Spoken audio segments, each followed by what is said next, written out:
Welcome to Resilience Redefined. I'm your host, Michael Osterlink. This show is about building better humans, institutions, and systems. On the show, I'll be interviewing many different experts from across many different fields, including human optimization, health and fitness, team building, mind-body medicine. In the institutional space, we're looking at different institutions and how we can create new ones, new models and maps, including in medicine, in education, in intelligence community, in law enforcement, in the military, especially in the special operations community. Thanks for being here and enjoy the show. Today's guest is George Rivera, the founder of Buy Back Time Formula, a practical movement and coaching framework dedicated to helping overwhelmed founders and entrepreneurs reclaim their time, scale their business without burnout, and build companies that serve lives instead of owning them.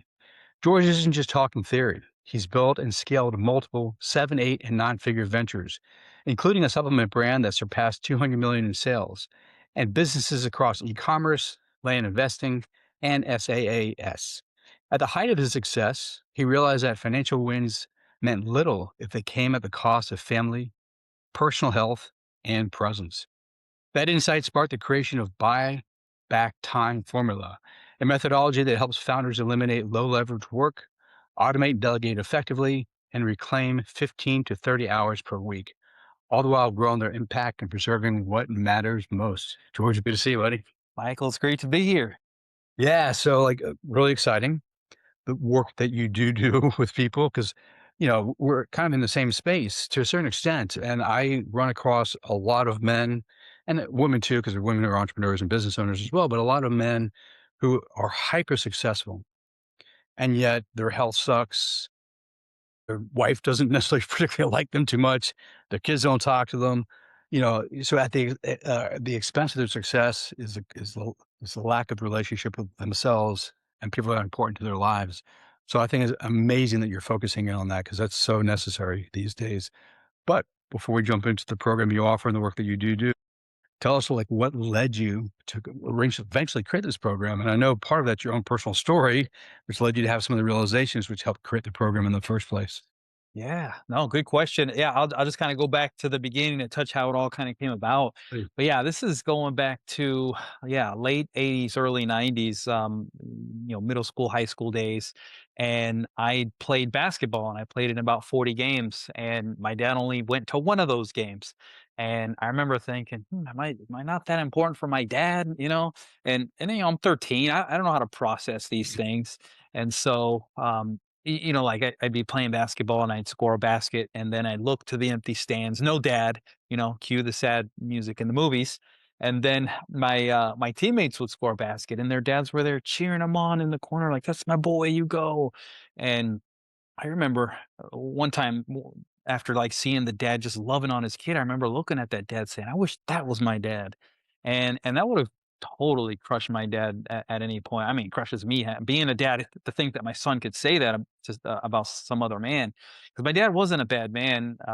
He was a medical doctor. He was very successful in his career. He's one of these guys like successful on paper, but the family life wasn't so great because he was so focused on his career that left little to the family. And so that type of lifestyle is not sustainable, at least not if you want a happy family.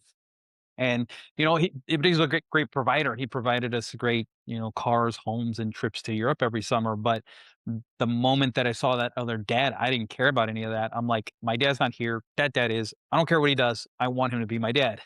And then, fast forward about 20-ish years. This is now 11 years ago. The year is 2015. And my dad's gearing up for his 40th year in his medical practice. My grandparents, his parents had just passed away a couple years prior, in their mid 90s in really good health, just, old age, but died peacefully. And I'm like, "Hey, sign me up for that. That like sounds like a good way to go." And so my dad's thinking, "Hey, I got longevity on my side. She's 67 years old. I got some runway left. So gearing up for another year, 2015." But there's this phrase, God laughs at man's plans. It wasn't in his future. He was diagnosed with cancer early on at the beginning of 2015, given a few months to live. And he actually made it about 10 months, a little longer than initially expected. But a couple of weeks before he passed away, he basically gave me the greatest gift, which was his perspective. He told me these words, kind of like deathbed confession. He said, "Don't miss Leo's games. I missed too many of yours. And Leo's my son. He's He just turned 11 years old now, so he's just was born essentially at the beginning of that year, 2015. At the time, he was about 10, 11 months, and he's already like learned how to walk and talk. And I'm missing all of these moments. And so my dad's like warning me, "Don't miss his games like I missed yours." And that hit me like a ton of bricks for a couple of reasons. First, it like gave me great, beautiful closure on the earlier part of my life when he was missing, and I didn't really know where to park that. I'd not even thought of that until he said that. I thought that was, like, suppressed to never be revisited. It's crazy how, like, the memories can, like, come back, and then the other side of it is, like, oh my gosh, I am my dad all over again. I'm doing the nice homes, cars, and trips to Europe thing in exchange for my presence with my family, thinking, hey, I'm a provider. I'm doing it for the family, even though the family never asked for it, but that's what I'm doing it for. That's kind of like the lie I tell myself. And so when my dad told me that, it was the first time it was ever lovingly instilled in me that I can't do this. I was the boy that happened to. I didn't like it. Now I'm doing it to my son. This has to stop. Stops right here, except I'm working 16 hours today, so I'll start tomorrow.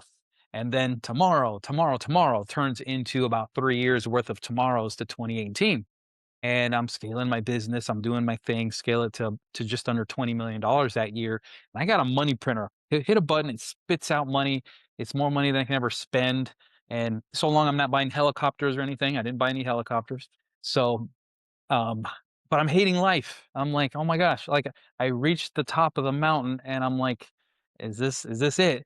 In addition to, I had the world's worst org chart. Imagine me here and then 40 people beneath me. And then I'm tasking down to them and it boomerangs back up to me. I rob from the future by just saying, "Hey, it's just quicker and easier if I do it myself." And yeah, that time it is, but I'm training my team that anytime there's a problem I can't do, throw it to George, he'll do it. And so I've added on to the definition of insanity. We all know what the regular version is, but my addition is when you hire somebody to do a job and you're doing the job for them and you keep paying them and you do it over and over again, that's kind of insane. And I was living insane for many years. And so it took me reaching my breaking point of like, I just want to burn this thing down. Like I was done with it. Yeah, I wanted to sell it, but you can't just say, hey, I want to sell a business and boom, it sells tomorrow. It takes years to prepare that. But you can burn a business down overnight. Not the smartest thing to do, but that's an option. And so I was talking to my coach, my mentor, who's now a dear friend, and I just told him, "Man, there's some days I hate this business," and I just really like let him have it. And he just walked me off the ledge, and he said, "Hey, you got to stop doing what you don't like doing and keep doing what you're good at." And it kind of like hit me like a ton of bricks. I was like, "Okay, 23 years in business. I guess that I'm a late bloomer. It's finally clicking." My expertise is like sales, copy, marketing, funnels, expanding into new markets, just the money making side of online marketing, not admin, merchant accounts, customer support, tech stuff. Like I'm good at it, I can do it, but it shouldn't be the same brain doing both. And so that's when the buyback time formula was essentially started. The name didn't exist then. I didn't know what frameworks or bottlenecks were. I was just doing the work. And then fast forward a couple of years, and it took 2 years because there's still part of that entrepreneur identity, like, "I can't let this go." But when I finally did, I reached a level of freedom that I could never ever, like it's hard to verbalize unless you've experienced it, and then you get addicted to it, and you wanna do that to everything you can. And so the pinnacle of success was me more than doubling my business to just under $50 million. But the most impressive part was on the family side. Like my dad said, "Don't miss Leo's games." I never missed any of his games. I was present for all of his games. I was living a semi-retired lifestyle. And did fires still happen? Yes, but somebody else put them out. It wasn't me at 3 a.m. or missing family moments like the old me was. And just another point of evidence of a present dad, the impact that dad can have is I taught my son how to negotiate real estate at 8 years old. We were looking at this house up on this lake in northern Michigan where we just love. And the old me would have said, "Son, here's an iPad. There's a room over there. Just play while the big people do their thing, and then we'll let you know when we're done." The current me, the new me, is like teachable moment. Son, you're going to make the offer. We're going to close in 30 days. Here's the price. Leave the furniture. Leave that dock because this is an investment property. It's going to save us about 100 grand. Now go tell the realtor. And he's like, why am I doing this? And I'm like, don't worry, we'll debrief later. Just go. And then the realtor is like looking at him and kind of like impressed, like this kid's talking this big people stuff. Then he looks up, kind of like, is this the offer? And I'm like, yep, the young whippersnapper spoke for us. And we got the house. I mean, it wasn't because of the negotiation that the numbers have to make sense, but he delivered the offer. So, and to me, I'm like, oh my gosh, he's going to do that one day with his kids, and he's because he's going to remember Dad used to take me out here. And another thing, fast forward to current day, he just turned 11 about 10 days ago. He has a podcast. He's interviewed 26, 27 people before turning 11. I did the numbers the other day of the accumulation of sales of all of his guests. It's something like $2.5 billion in sales. It's crazy. And he's like before turning 11. So anyway, I got derailed by my son, but that's just evidence of a present father in a son's life. And so over the last 3, 4 years, I've had a number of friends and peers tell me like, "You gotta teach this stuff." And I'm like, "Teach what?" And they're like, you're traveling, you're pouring into your son, taught him how to negotiate real estate, you're still making money investing." And I'm like, "Okay, so do I teach travel, real estate, investing?" Like, it didn't click until the buyback time formula. It's like, the me of 10 years ago. I was cash rich, but time poor. The business took all my time. So if I can show men who are cash rich, time poor, how to like eliminate, automate, or delegate any of the tasks they shouldn't be doing in their business.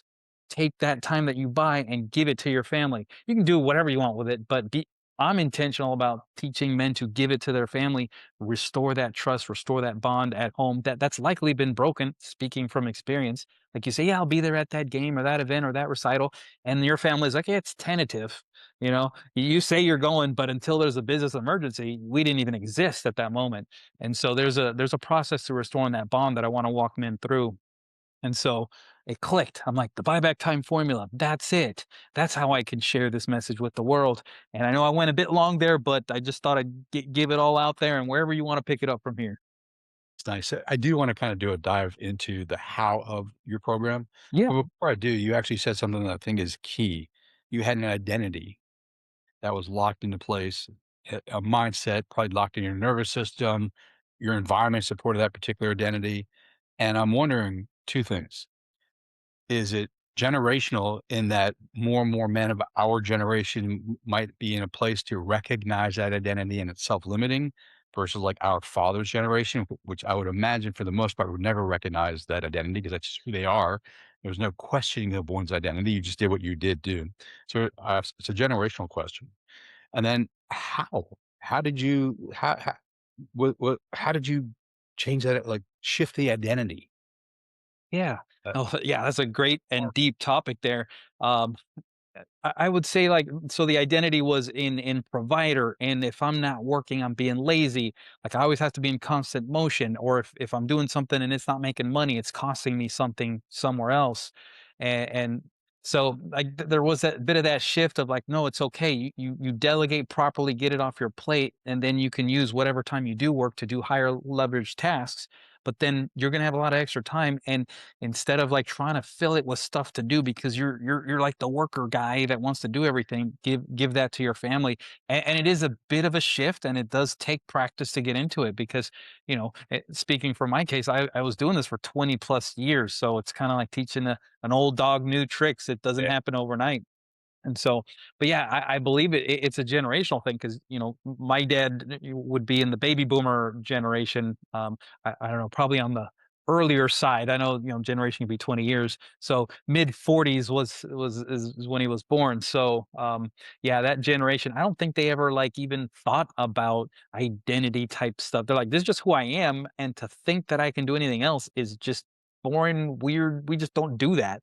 Like, I only saw my dad cry 2 times, and one of them actually, I think no, one of them was when my parents separated, and then the other time was I think when he finally, like, he broke down one time when after he'd been diagnosed and going through the battle and sorta, like, hung it up, like, "Alright, well, I'm done fighting," and he kinda got emotional there, but Man, and there might be some days I cry like 3 times in a day. I'm like, that's more times than I've ever seen my dad cry in my entire life. And so anyway, I think there's a lot of suppression of the older generation of their emotions. And so it's just kind of like this is who I am, it's how I wired, and that's it. There's no questioning it. Done. And I think our generation's a bit more open to like, okay, we were on autopilot, or speaking for myself, for many years, but it doesn't have to be that way. And so I don't know. It took that moment of my dad telling me about my missing my son's games, and then it clicked. I'm like, he missed my games. I don't want to do that. And so my goal is just to not get to the end of of my life, and other men too. Like, wake them up. Like, we don't want to get to the end of our days and then look back with regret. I think we're all going to look back with some regret somewhere, but the goal is to minimize them. How do we have less regret? And so, yeah, I know I went all over the place. Hopefully, I addressed that Okay. question somewhere. Yeah, and actually, I kind of want to circle back to that question, because I could imagine someone can conceptually understand, like, oh, here's the things I could do to reduce my workload, focus on higher order things, and yes, spend more time with my family. Like, I can get that conceptually, but if one is driven by I can't have empty space, I should be being productive and doing stuff. It's built into the nervous system. So, like, for you personally, how did you downshift the nervous system that allowed you to literally take a breath and go, "Wait, I don't have to be productive 24/7. I can Yeah. do other things." No, no, yeah, it just took practice, but the first thing you got to do is get those things off your plate, and then trust, have confidence, and then actually see it like work. Like, there's no ideally you do it properly, like I teach people to do, and there's like no balls being dropped. You will stress out, and it will not be positive if you're like trying to dump it off and it just doesn't get done right. It's just going to reaffirm the belief you have of like, no, I should have kept doing that because when I was doing it, it was it was working out good enough. But when you see it working elsewhere and you get a small taste of that freedom, and you're like, "Hey, it's Wednesday afternoon, and I'm at the movies with my kid." That initial reaction might be like, "I should be working." It's like, "No, no, I shouldn't be. Everything's fine. Everything's getting taken care of." And you just kind of like keep going through the motions. Like, part of my program and what I teach in my book is, having like a weekly operating cadence, or it could be bi-weekly, it could be monthly, it could be quarterly. Like, every business is different, but you want to have some type of cadence where you check in with the systems that you set up so that you can have that confidence that everything's working. There's also like daily scorecards. Like, instead of logging into 10 different CRMs and softwares to like patch together how things are doing, you have your team put together just the 5, 6, 7 key metrics that you need to be aware of. And it could be coming from different places, but you have your team assembling that for you. Like, for me, it's a cash report, cash in the bank, expenses, what's money coming in, how many clicks did we get, conversions, and like that's my big picture. And if there's something off, then it's like identifying one of those numbers and like, all right, let's dig deeper there. Let's take the time to dig deeper. But I'm not logging in 20 times a day like I used to, checking all these different software and systems and CRMs to see, okay, clicks over here, revenue over here, my bank account over here. So I think simplifying with like a daily scorecard that has all the essential information that you need in a snapshot, plus a weekly operating cadence. You get all that working, and then life gets better. It might not happen overnight because we didn't put ourselves in that position overnight, but with time, yeah, you'll identify and you'll feel a sense of freedom that you never felt before. And when you do it right, you'll be addicted to it. Like, what else can I do to get off my plate? And yeah, it's a beautiful thing. And then when you have a target, like, I want to get back with my family, and it's fun to see my presence be valuable for my family, then even more motivation to do it. That's awesome. Let's just assume for the moment, I'm a potential client. Actually, make me a real client. We've gone through the whole process, and I'm like, yes, I want to have the life that you just shared with me. I want to have better health, less stress, more time with my family. I actually like my kids, all the good stuff. And of course, you're not going to be able to walk through your whole program. We want people to read your book and hire you to walk through the whole program. But like, at a very high level, like, I'm like, okay, what do we do? You walked through a few things already, but like, give me a big picture of what that looks like. Sure. Yeah. So I'm pretending this is our onboarding call and we're sort of getting Yeah, yeah, yeah. started. I like it. Yeah. Yeah. So, hey, welcome to the program. And so one of the first things I'll do is, hey, open your calendar from about 6 months from now and find a 2-week block period where you can take a vacation. And you'll look, and it might not be exactly 6, it could be 7, maybe it's 5.5, but we'll agree on a 2-week time that we put in the books. And then we are going to invest towards that trip. We're going to book the hotel, buy the tickets. We're going in. We're actually going to do it. And then that's going to be a 2-week vacation, off the grid. Nothing's going to penetrate to you. And then most of the time on the onboarding call, people go like, I can't even take an hour off. How the heck are we going to do that 2-week trip? Yeah, yeah, And that's where I say, oh, I'm so thankful that you're here. You need this more than you know. yeah. Yeah. So it just validates the reason why they're with me. Right on. And then All right, so now we're going to work backwards, and so the clock starts right now. And so one of the first things that we do is we do what's called a freedom audit, and it's a time audit. It's my fancy name for it. And and when I say this, and like me, when I was first doing this, I'm like, I don't have my my last 2 weeks like recorded anywhere. I mean, I have calls on my calendar I can look back on, but I don't have like little nitty gritty detail. That's fine. Start now. So now for the next 2 weeks, act as if you have a camera on you and you document everything that you do from the time that I wake up. I brush my teeth. I went to the bathroom. I cooked food. Went to the grocery store. Like everything, and then of course work related too, obviously, because if you're just like, okay, I'm only going to do work stuff. I'm not going to put when I'm making my food or whatever. You're going to start like criticizing or judging every little thing that you do. Should it be on? Should it not? And it's like we don't want to have that. You want to have everything you do as if you have a camera on you. And the first 2 or 3 days, you're going to identify some things that, oh wow, yeah, I probably shouldn't be doing this. Actually, most people before they even start, they probably have 5 or 6 things they know they shouldn't be doing. But if we need to go through discovery process, then in the first couple of days, certainly that will be illuminated. But 2 weeks is a good enough sample period to be like, all right, we're wasting too much time in here. And to give you an example, for me, at my peak of like working like a madman, I'd work as many as 80 hours a week. And I'm like, how the heck? I didn't even know there were that many hours in a week. But yeah, so I'd work as many as 80 hours. And what I identified by doing the time audit was there were 40 hours that I should not have been working because I was taking on work that was way, below whatever dollar per hour value I give myself.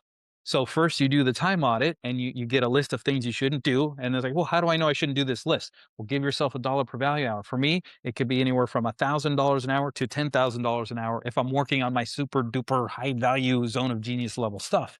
And so for listeners, maybe it's more than that, or maybe it's 500, or maybe it's 100. Just find a number, and then you'll identify a block of things that maybe they're sub $10 an hour, maybe sub 50.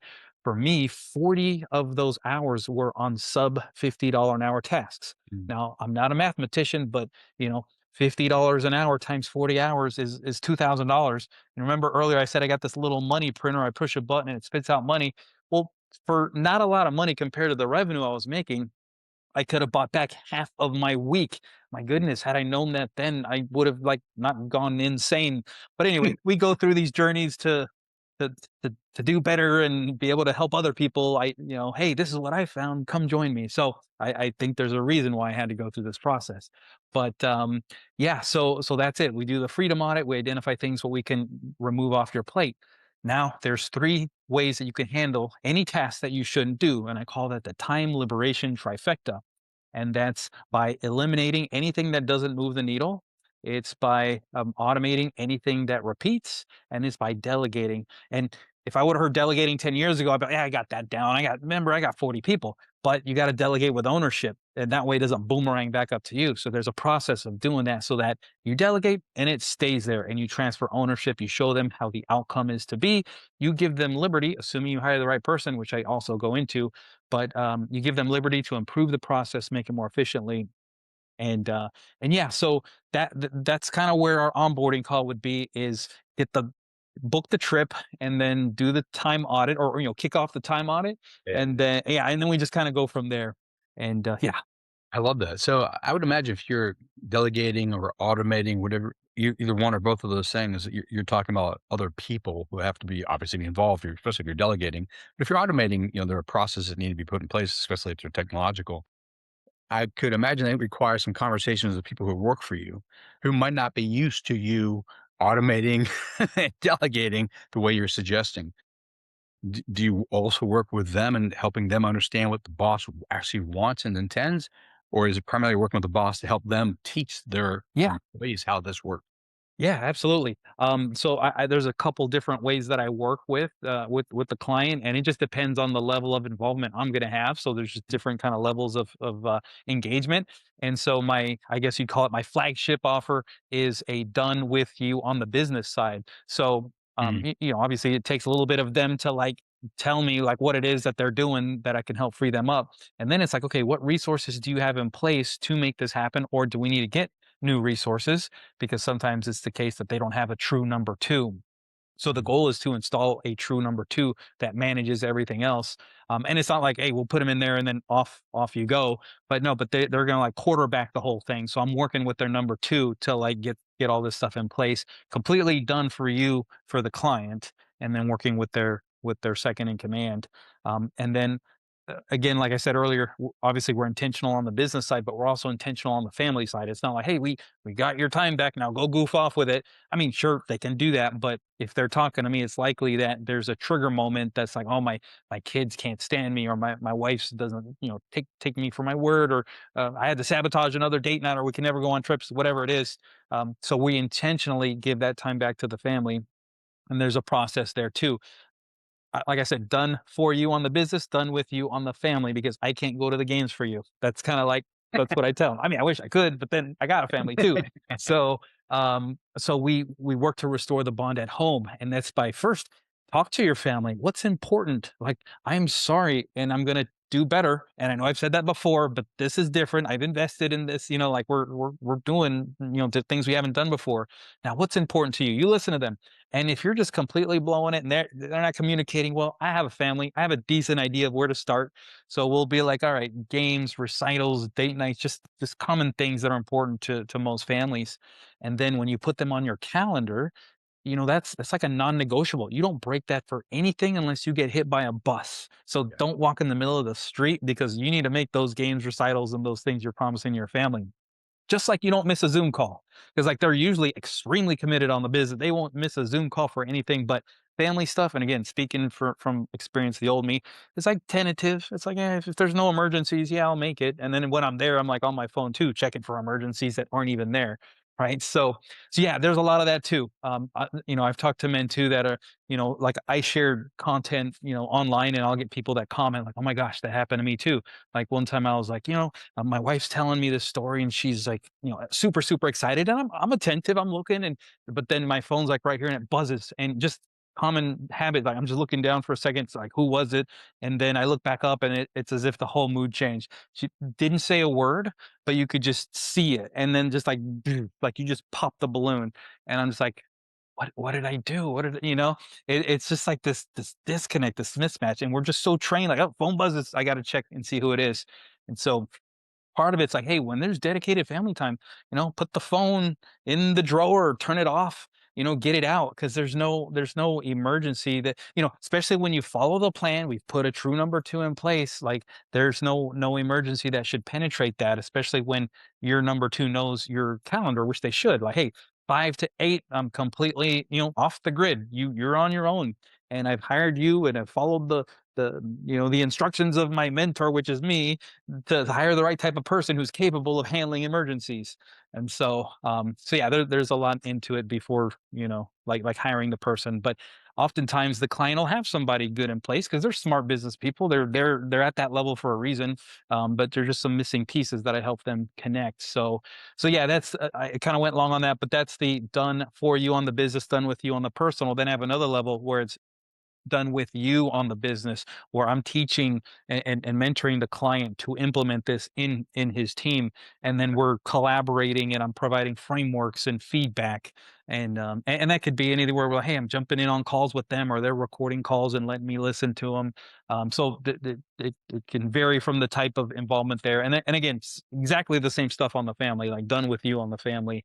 And then I have another program which is more like a mastermind, like a group of men, hot seat style, where they kind of benefit from camaraderie, fellow founders, and kind of like, oh yeah, I struggle with that too, and you little brotherhood develops there.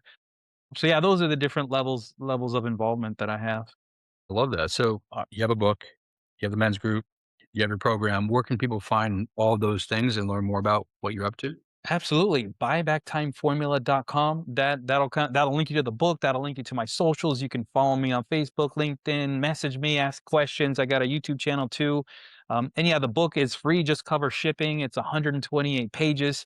And it's got all my frameworks in it. Like literally, you can buy it and you're like, George, I don't need to talk to you. You gave it all to me in the book. There's no like secret link where you go and then pay $10,000 for like the big secret, like others do. And that's fine. It's a valid marketing strategy. I just pour it all out there.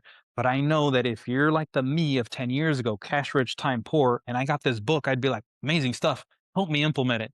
Because I don't have the time. I got more money than time. Let's collapse the time that it goes from founder prisoner to like freedom with my son, my daughter, and present and awesome dad that I was born to be. You know? I love that. George, thank you so much. Let me definitely encourage people to check out your book. We'll include in the show notes all your social media platforms that you're on. And I definitely wish you luck changing how men think about their family time, their kids, their wives, and their businesses. Take care of yourself. Awesome, Michael. It was a little blast.